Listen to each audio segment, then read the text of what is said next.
Has, have, ug had. Tulo ka buok nga gikalibgan sa kadaghanan. But don't worry because we are going to make this lesson very simple and basic.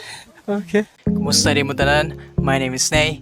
If this is your first time, welcome kay mo. Pero before ko mupadayon sa tuwang lesson karon, ako sa i-shout out akong amigo nga si Gino Cubos. Kung asa ka man karon dyan, tiyak ka na lang. Pita, salamat kayo sa suporta. Ang has, have, ug had kay mga helping verbs. Nagpakita po sila ownership or possession, which is mawatong focus karon. Gamiton na to ang has ug ang have kung ang butang or ang panghitabo nahitabo karon or naapagyapon siya hangtod karon. Unya gamiton na to ang had sa mga panghitabo sa una or sa mga nilabay nga mga butang. Let's talk about has first. We use the verb has for singular subjects. Singular meaning only one. Subjects are usually nouns and pronouns.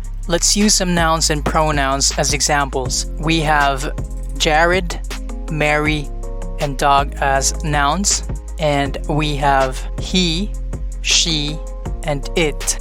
These are all in singular forms. Now let's look at some example sentences. Jared has a younger brother. He also has a younger sister. Mary has a pink dress. She has a pink bag too. The dog has a hat on. It has gone viral really quick. Let's look at have. We use have for plural subjects, that is, plural form of noun and pronoun.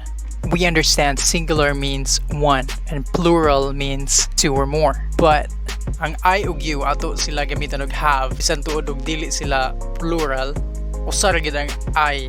Ang you sad you nga ikaw, usa ra gyapon na may duha ka you nga ikaw ug you nga kamo. Ang kamo mo nang plural, pero bisag you nga ikaw usa ra na ato gyapon na i-treat nga plural, so mogamit og have. You and I are special pronouns. Let's use a new set of examples for our nouns here. We have cats. So easy. Singular nga cat, ato ra giplasan og s, nimo siyang cats, plural na siya. Pero dili sa tanang panahon ni nana ang case, pareha aning women. Plural form siya sa woman. By the way, ang women, pasaan na niya kay women, dili woman. Ang tawagan nila kay irregular nouns. And we have clothes. Ang duha ka singular nouns, imo siya himon nga subject. Mogamit lang kag and, plural na gyapon siya. Example, Jack and Jill. Kay more than one naman siya. And of course, we have we and they. Let's see some example sentences. Cats have 9 lives. That's what they say. Wag ko kay baw. Na ko may ring, pwede sa nako soyan. Kamo ka sa sinyo tanaw. Women have their own way of communicating with each other. Kani mo tinod. Wag ko pagsupa kani. My clothes have stains on them. Jack and Jill have a pail. I have 2 hands. This is probably the most complicated sentence you could ever make. It took me a while. I have 2 hands. Very complex. You have a beautiful smile. We have so many things to talk about. They have 2 cars in their garage. And lastly, we have had. Ang had, mao siya ang past form sa has o sa have. Gamito na to ang had sa both singular o plural nga subjects or nouns o pronouns, pero sa mga past nga panghitabo or mga butang. Atong gamiton pagbalik ang pipila sa atong mga examples nga nouns o pronouns ganiha. We have Jared and Mary. We use I, you, she, and they for our pronouns.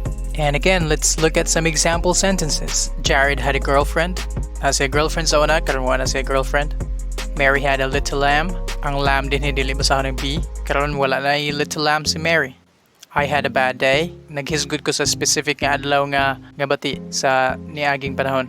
You had a fever. Thank God, wala na. Di na kailista. She had a class. Wala na siya klase karon. They had a business. Nasa lang business sa una. O niya basing gibaligya or nalugi or naunsa.